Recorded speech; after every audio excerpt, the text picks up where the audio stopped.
us be the generation of reconciliation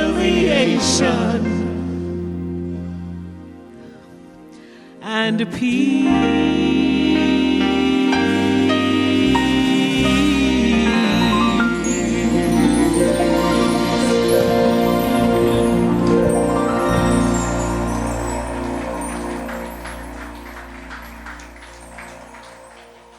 Thank you, Ray.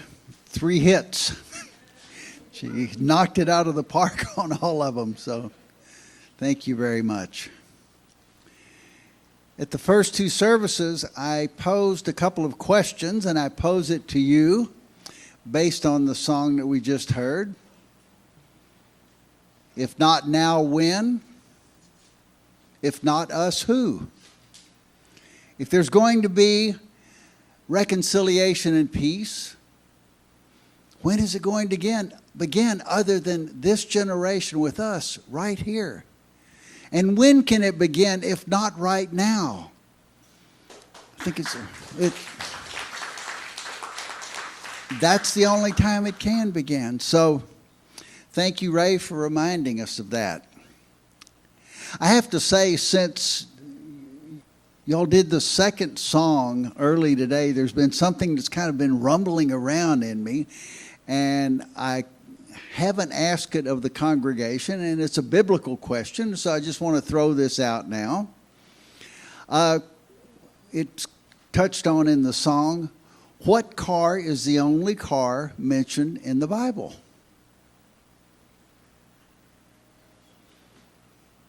It's a Honda. It says in Acts that all of the disciples were in one accord.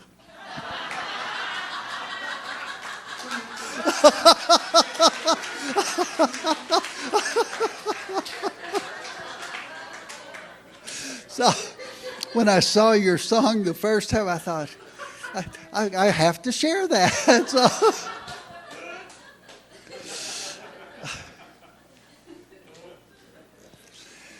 oh, see, if my wife were here, she would have been shaking her head no. No. Yesterday, 54 members and attendees of Unity Church of Hawaii came together for a time of honoring our past and of creating our future. We did this by dividing into groups that had a mix of what we termed elderberries and newberries.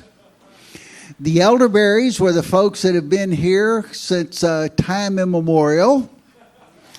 And the newberries were the folks, I think, as short as 6 months. So we had a vast group of these, and we formed into groups. And as we formed into groups, the task that was given to folks was to tell the story of Unity Church of Hawaii through a genogram. And actually, there's a little bit of a genogram there, so we can point it out now. This was done by determining what the different eras were in the ministry, with an era being defined as the length of tenure for a minister. Then we identified the prouds during that time. Then there were the sorries. Then there was a transition when that minister left. How impactful was that? And then the unresolved issues of hurt and betrayal. The reason I'm pointing this out is that the genograms that were done have been posted on the bulletin board for folks to go see. If you want to see what folks came up with as a history of the ministry, you will not see the names of the participants because that was confidential, but what is being made available is the information that was gleaned from these groups. So these will be there this Sunday through next Sunday. So if you want to go look at the genograms to see what was there, they're out there. And you can kind of see the work that was done yesterday. The next piece of the puzzle was, as you see, to look at the unresolved issues and determine what action steps could be taken to resolve the issues. What would be done, by whom, and by when? We did that yesterday, but since we didn't finish till about 4:30 or so yesterday, They have not been able to type that up and take it off of the flip chart, so that will be posted sometime probably tomorrow, and it will stay out there so you can see what the action steps are. And then I suspect at some point we will probably put the action steps in the bulletin so folks can see what those are and how they're progressing. Something that was apparent is that there was an incredible diversity of thought, an incredible diversity of opinion among the folks that are here. One participant observed to me, boy, there's a lot of different perceptions. And there are, because that is what unity is. That is what the joy of what we have is. That is why we proclaim in unity there is diversity. We don't have to all be the same. God help us if we were all the same. That would not be what we want to be. We do want to be diverse. The last piece of what we were doing will occur at 1 o'clock today. And it's a self-reconciliation experience. And we'll be doing it at 1 o'clock. And I haven't made it clear to folks, this is not where you come in with something that you're troubled about and you want to process it out.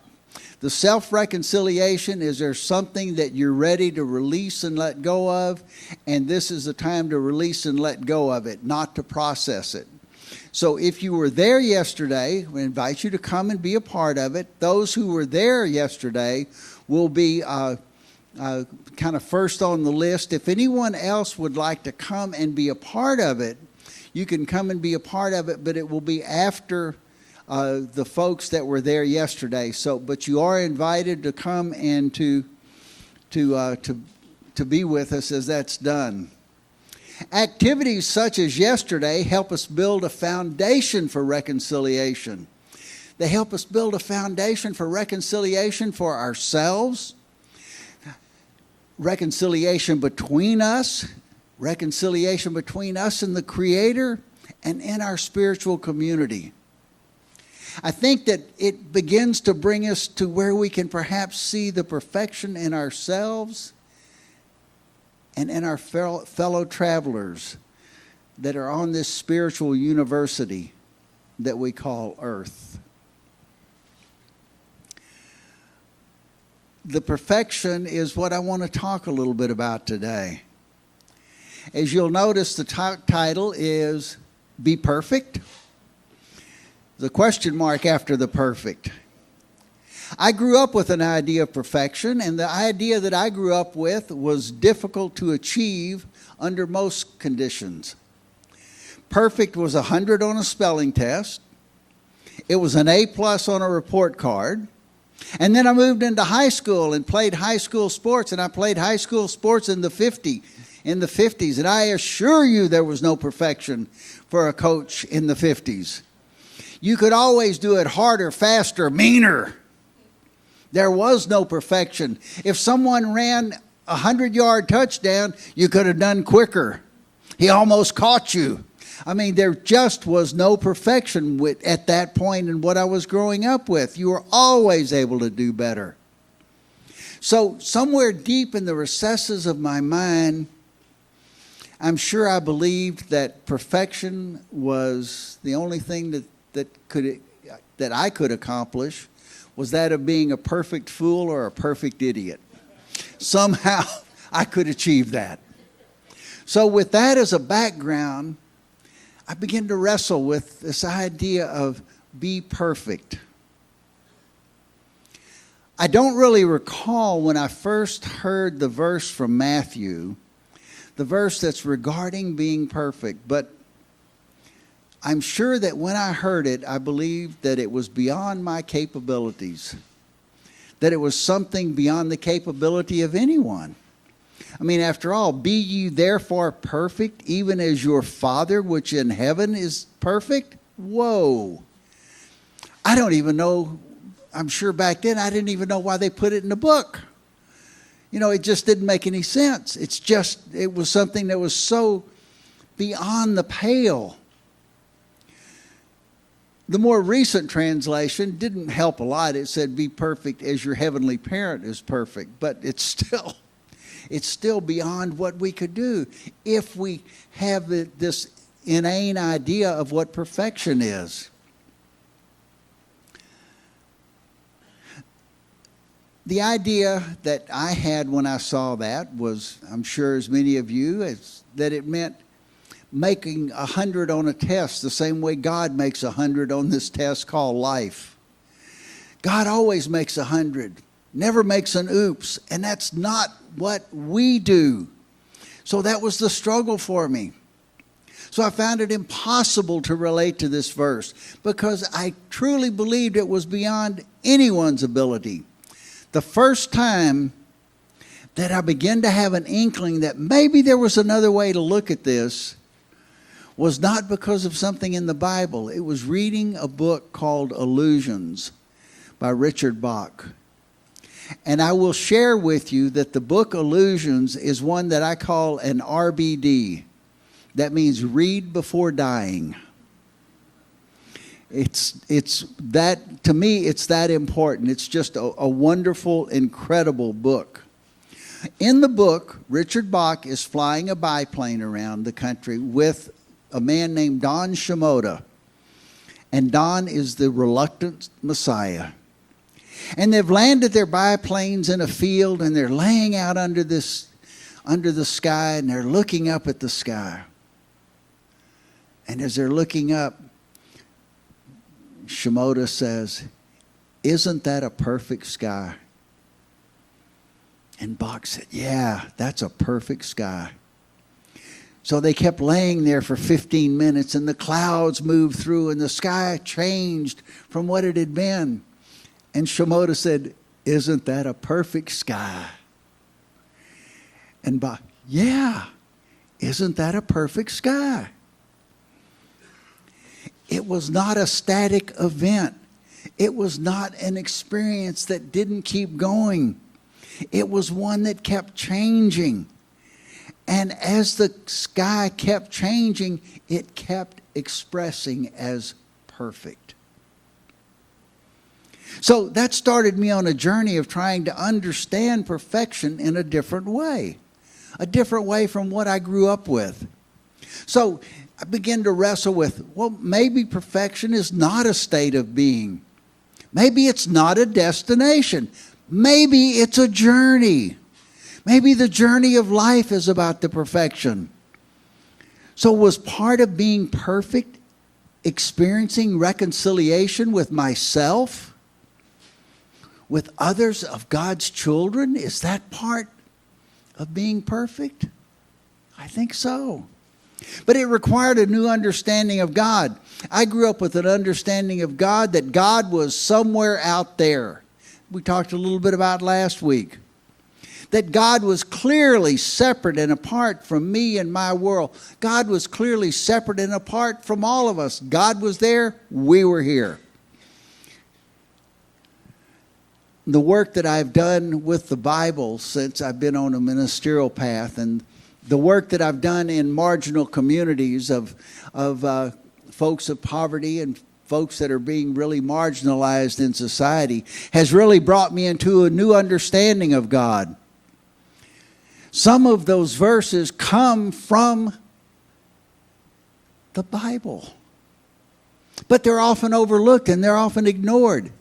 The ancient prophets, especially Jeremiah, had the idea that God was not somewhere off in the distance, that God was a connection that each of us had. And it was only necessary to turn within to experience God. It was only necessary to turn within to listen to God. That's in the Hebrew Bible. That's in the early books. We don't talk about that. Folks don't talk about that too often. Jeremiah said we didn't need an intervener, an intermediary. The presence that we know as God was constantly available to all of us. That the knowledge and wisdom of God was there within each of us. Jeremiah understood God in this way. And he wrote this as if God was speaking. But This is the covenant I will make with the house of Israel after those days, declares the Lord. I will put my law within them, and on their heart I will write it. And I will be their God, and they shall be my people. This was picked up by Paul when he wrote his letter to the Hebrews, and it's quoted virtually in its entirety. The idea being that each person has immediate and direct experience of God. The law of God is written and continues to be written on each of our hearts. Each one, from the least to the greatest, will know God. What I believe that each of us are to do is to ponder this passage and decide what it means to us on a personal level. There's no doubt in my mind that it's brought me into a closer awareness of who God is and how God expresses in my life. The 12-step programs have had a great impact on my life, particularly the 11th step. It says in the 11th step that we seek through prayer and meditation to improve. See, we cannot have any more of God in us than is in us now. It's there. That's it. What we do is we wake up to it. We can acknowledge it more. There can be no more of God than there is right now. We just have to, whoa, it's there. That's what it's about. And I think we experience a greater connection with God as we reconcile ourselves with ourselves and as we reconcile ourselves with others. Growing into a new understanding of where God is and how that presence expresses in my life, in the life of all humankind, caused a rethinking of some of the verses that used to baffle me. A friend of mine and I have discussed early religious upbringing at times, and he was telling me that in his tradition that what he learned as a child from the very beginning, when he was old enough to listen, was some rote ideas about God. And the question would be posed to a child, why did God make us? And the response that this child was given was, God made us to know, love, and serve Him in this world and to be happy with Him in the next. See, didn't even mention happy now. And that this brings us into our glory. Well, I don't understand that to be anywhere close to the teachings of Jesus, our way shower, our elder brother, our guide. I think that one of the early church writers, St. Irenaeus, hit it closer when he said this. And see, so many times this is the kind of stuff that gets shoved to the back that people don't talk about. The glory of God is man, or humankind, fully alive. Man, that doesn't sound like early church theology. The glory of God is humankind fully alive. As we are fully alive, that's the essence of what the desire of God, if you will, if you have to personalize it.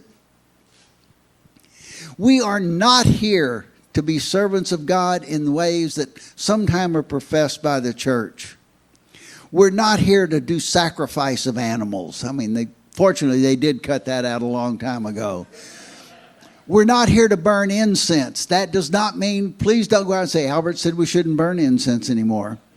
What I'm saying is we don't burn incense because God likes to smell it. We just like, it says in part of it that they would burn some of the parts of the bull that were sacrificed because it was an aroma pleasing to God. I guess he must have been a Texan and he liked the barbecue smell. I mean, that's the only thing I can figure about that. We're not here to keep icons and statues cleaned and polished. I do not believe God needs servants in that regard. But we are here to serve God. And how do we do that? How do we serve God? By serving one another. That's how we serve God. Within each of us, there's that holy presence that we know as the Christ, that we call God. And when we serve each other, when we serve the least, we're serving God. My wife and I go up often to Skid Row and work on Skid Row. But we don't go up there because the people are hungry. We go up there because I believe standing in front of me in that person that's mentally ill, that's sleeping on the street, or that's in a tent, I believe that in that person is the holiness of God. And when I hand them a glass of water, to me it's a communion experience. It's sharing with them. It's touching that presence in them. And I know some of them feel it, that's what's happening to them.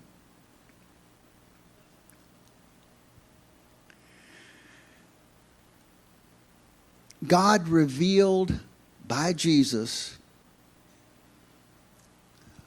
the God revealed by Jesus, calls us to live life to the full. That fullness does not require ourselves to deny ourselves pleasure or joy. The teaching of Jesus regarding "be ye therefore perfect" is part of what biblical scholars refer to as the Q gospel or the Quell gospel. It's common parts of Matthew and Luke. So, how about this? Let's ask this as a question. What if perfect is referring to being fully alive? What if perfect is saying being all we can be at any given moment in time? Because when we really think about it, that's what God is. God is always being fully what God is. God is always being fully what God can be. So maybe the call for us to be perfect as God is perfect is for us to be fully as God is fully what God is. Makes a whole difference in how we look at it. Ron Miller, who wrote a book of meditations that I use daily, suggests that our perfection is to be awake, to be aware, to be God-centered, without a burden of fear or anxiety. And boy, I tell you, sometimes it's hard to be awake. Sometimes we just kind of feel like we've taken a load of Ambien and we're wandering through life with our Ambien slug. To be perfect is not to be without flaw. To be perfect is to fully be. It is reconciling with ourselves and others, and that brings us into an awareness of oneness with God and an expression of our innate perfection. So, I offer you the challenge of moving into your life being perfect, not without flaw, but being all you were created to be, being all you are. And as you do that, then you are being perfect, even as your heavenly parent in heaven is being perfect. God bless you, and thank you for being here.